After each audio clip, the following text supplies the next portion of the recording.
Welcome to Mike's Motorworks and welcome to part one of our series on the Dyno experience. You don't want to miss this. Check it out.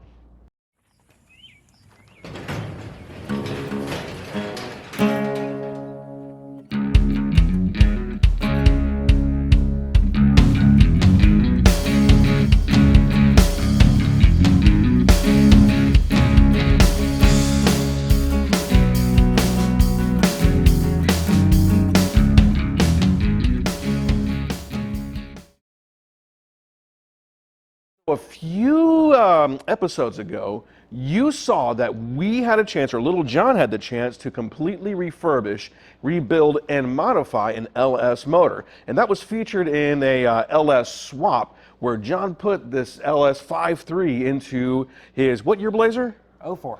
04 Blazer, and he got the Blazer running, but it was time to go ahead and have it tuned in to get its best results. Because, as I understand it, you said the powertrain control module wasn't ready for that V8 motor. Is that correct? Correct. All right, so it had to be reprogrammed, right? Yes. All right. So, what were the steps that you had done before we went and got it tuned? Well, using HP tunes, we did the VATS delete, EGR delete, which because that particular motor did not have the EGR on it from factory. So we did the EGR delete and a few other things. So it had to be reprogrammed for using the HP tunes to make it ready. Oh, awesome. When you were ready for tuning, it had been running pretty good for several months, and you decided it was ready for a tune. You got a hold of a guy from JD Tuning and Motorsports here in Lake City, Florida. How'd you meet up with JD? Actually, it was a friend of a friend of a friend. One of those scenarios. One of the guys that we know loves building LS motors, and he actually is more of a Chrysler guru when it comes to the computer stuff. So he actually recommended JD Tuning Motorsports to have it dyno tuned. Good deal. So you got a hold of JD, and he was cool because he just said, yeah, come over after hours and we'll get you set up and we'll get you rolling. And he had a pretty nice setup there. Of course, we met up with Mr. James, who will hopefully be able to get on a feature here shortly. Yeah. You know, James was talking to him and bragging about the type of dyno that we had, and we'll get the information up here for you shortly on that. You were able to get the truck on the dyno. Yep. And then we had an initial pull.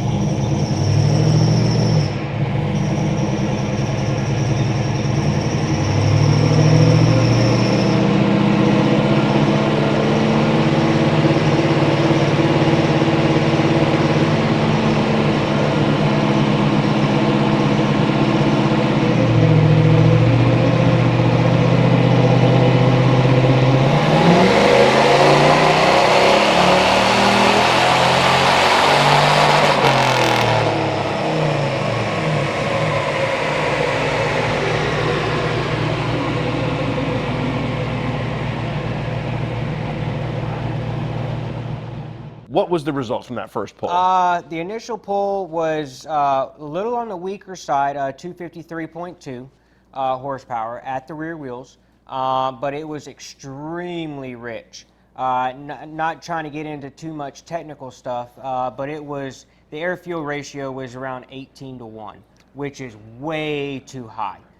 So it was extremely rich, so we couldn't get a good, clean, hard pull out of it. All right, so one of the things that they were doing, and there was multiple pulls made through the night and test pulls, and we never, you only took it through the hard pull once, is that correct? Yes. And you'll notice here that, and you see the videos running right now, that as the vehicle was pulling, there was a couple of separate tunes. JD got it to where it would start right away on the first go, which is really awesome. And John had a problem with that where we have to turn the over again to get it going, and he fixed that in a heartbeat.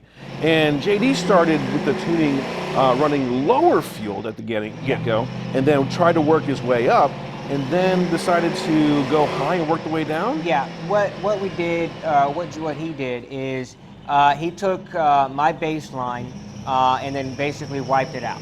He built a tune for it last week, to get ready for this tune.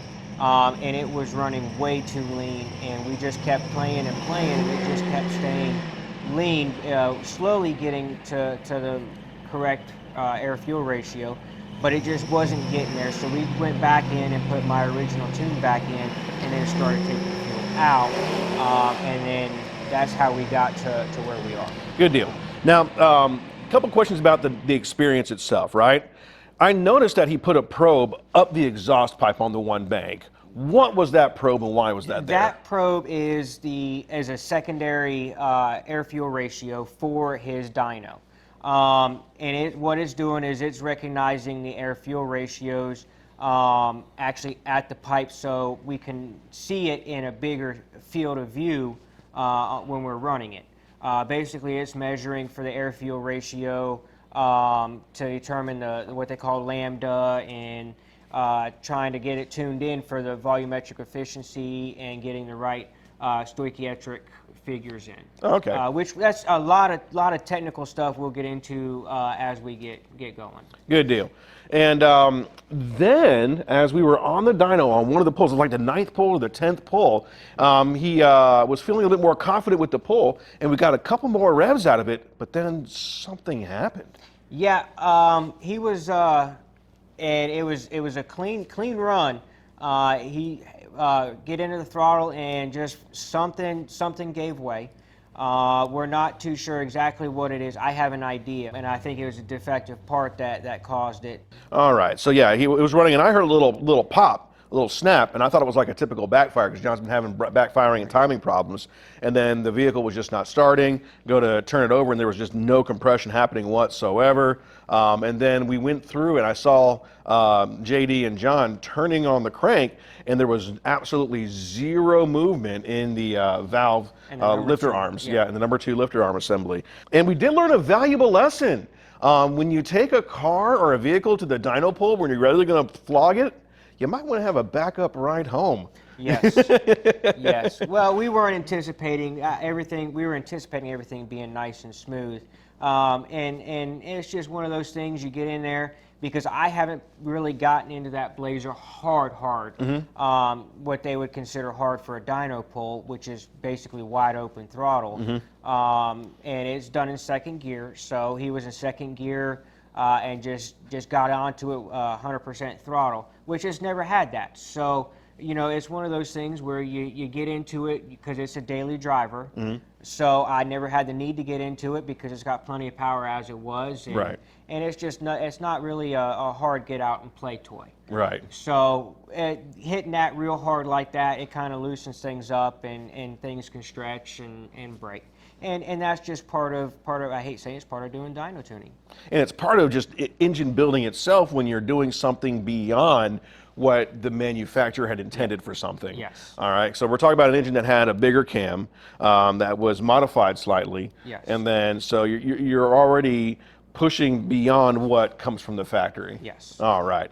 And now if you were to take, say, like a red eye, right, and hit nudge, nudge, wink, wink, right, to the dyno from the factory and do some pulls, you probably wouldn't have a problem. But because this was modified, things, sometimes break. And that's a part of not only dyno pulling, but a part of racing as well, that things are going to break. And that's just the nature of the beast. Yeah. All right, John, any big lessons from you from the other night? Yeah, have a good ride home just in case, because things will break. Especially in our scenario, which, it's one of those things you gotta do it to know. Right. All right. And we'll have that information for you because we're going to be tearing down that thing. And there is going to be a part 2 where we put the vehicle back together. We'll tell you exactly what went wrong, what happened inside the motor, and then we'll actually go back to JD Tuning. We'll have some pulls made, right? And we'll get the final tunes in, and we'll bring you the numbers. And we look forward to that. So make sure you check out. And by the way, if you haven't done so yet, make sure you click the subscribe button, right? And to see what happens next. We've got a lot of good things going on here at Mike's Motorworks, a lot of projects that we're undertaking, and we look forward to sharing everything with you, both from the hobbyist perspective and the professional perspective. So you don't want to miss out. Thanks for watching.